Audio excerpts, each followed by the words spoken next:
Okay, so I'm going to talk about VAT in Priority. So Priority enables simple and easily documentation and management and tracking of the VAT transactions. When you register a sale or a purchase certificate, Priority actually automatically calculates the VAT based on the definitions that we have made. Since most of the companies get the Priority software with the definitions already installed in the program, I won't cover that topic. Okay. I mean, you have to go to the definitions of the company itself. So the VAT reporting. So there is, according to the law, a couple of VAT reporting. There's 874, which is applicable for companies who have a turnover, I think, over 4 million, something like that. Therefore, they will have to report,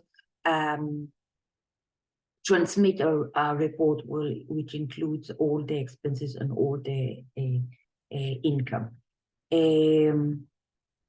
Maybe I'll just go into the software. Tax transaction. Okay.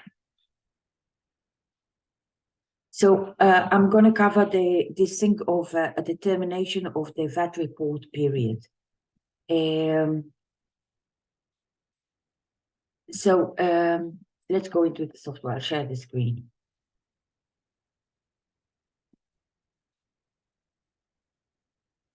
I'm going into the Hebrew edition.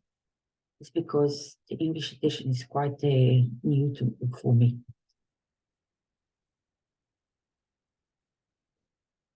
So I'm going into the financial report. I'm going into the taxes. I'm going into VAT.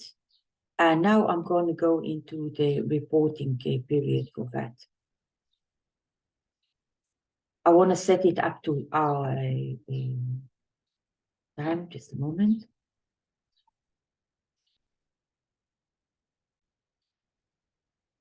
So here we're actually on the period is March 23, but this company hasn't done this from last year. So I'm going to set this up. So now any invoice that we register, any purchase that we register will go away into this period. If the date is April, it will go into April, but anything that came before will come into this period.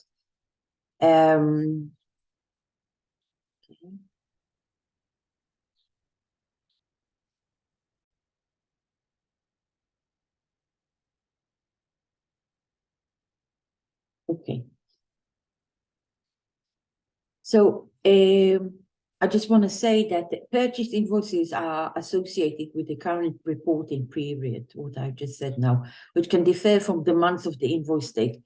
And it's determined by the special program. After receiving invoices for a particular VAT report, the current reporting period should be changed to the next month. That's just what I have shown. Once you have set a reporting period, all purchases invoices with an overlapping date or earlier than that period will be reported to that period. Okay, now we're going into how to create a VAT report. So we have a couple of things here which I'm gonna cover.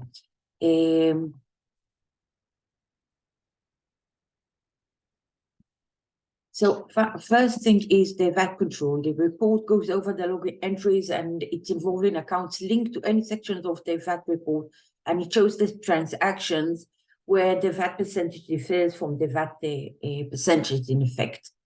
I mean, today in Israel, the VAT is 17%. So the calculation itself should be 17%. If there's any difference, it will show it. So that can help us to control the VAT and be a warning sign once we transmit that report. So I'm gonna share the screen and I'm going to show it. So I'm going here. Just a moment.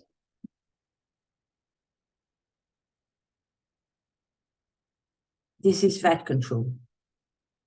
Bakarat Ma'am in Hebrew. So I'm gonna send it into Excel, choose the company. I'm gonna choose the period, which is let's say 22. Anyway, it should be half a year, but anyway, it doesn't really matter. And the end of March. So we don't have any problem there. That they think is okay. Going back. Okay.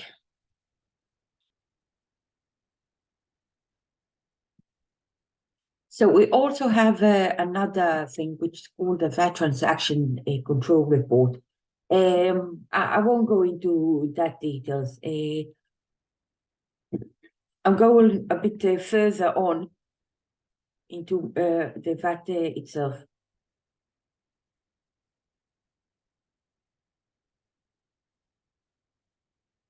Just want to stay here for a moment.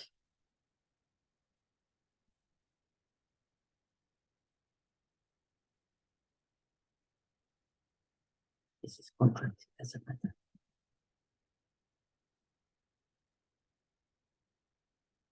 Okay, now I'm going to show not the 874, but an ordinary VAT report. So the system may generate a file for VAT which contains all invoices for which reimbursement for the imports are required. In addition, the program produces two accompanying reports, a list of invoices contained in the file, and a sticker for pasting on a floppy. Well, I mean, that's an old thing. So we have to make sure that the VAT for an import has been booked in the correct way. I actually have a YouTube on that. Okay. And we have to make sure also in the company details that we have, as a company, we have the VAT number registered in the definitions. So to produce the periodic report, we run the program interfaces with a periodic report for VAT. The file is saved. Okay, so this is a 874. I'm going to show the ordinary one. So I'm going to share the screen again, and then later I'll do the 874, which is very important. So I'm going again into a financials, into the ledger. I'm going into financial statements, into taxes, into VAT. And I'm going to show an ordinary VAT report. The first one is the 874. So an ordinary VAT report will be the second one. I'm going to choose the period.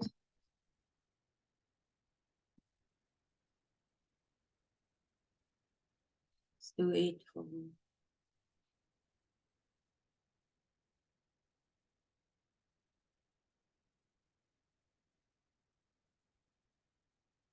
Okay. You have temporary transactions there. That's what it said.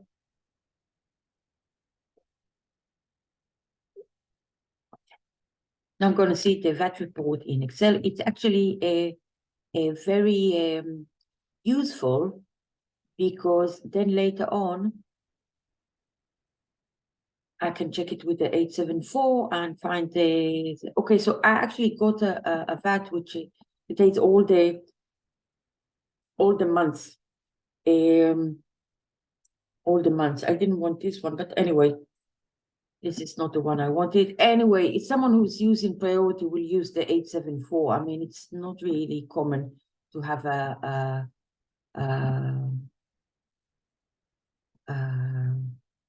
maybe I checked as an ordinary one. This is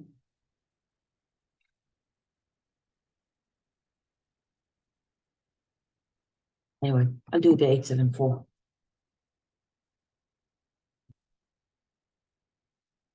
So now I'm checking the March a report that going to be going out 1st of.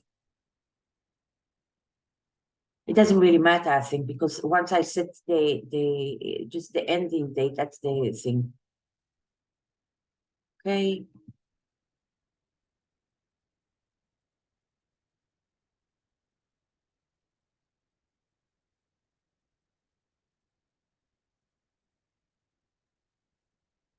Now I'm gonna save it in the downloads.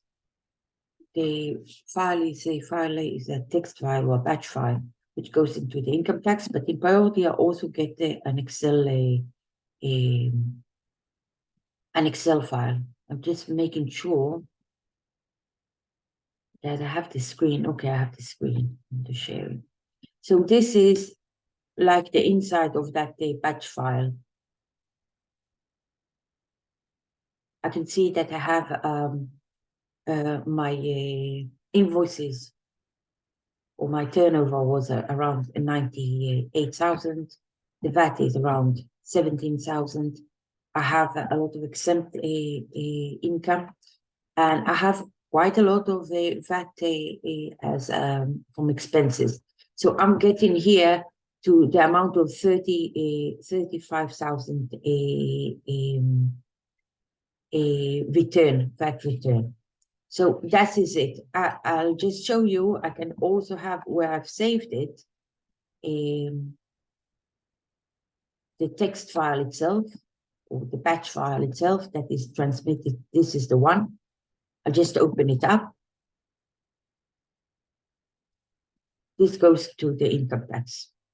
Well, we can see it's parallel to the Excel one. Okay, we have S is an income. You can see all the S here. It's parallel. It's just the format is a bit different. I'm not sure it's a batch file. It might be an ANSI file or something like that. Anyway, so that's it. And later on, okay, I'll just finish checking it, and then later on I'll show how I make a closure after the transmission.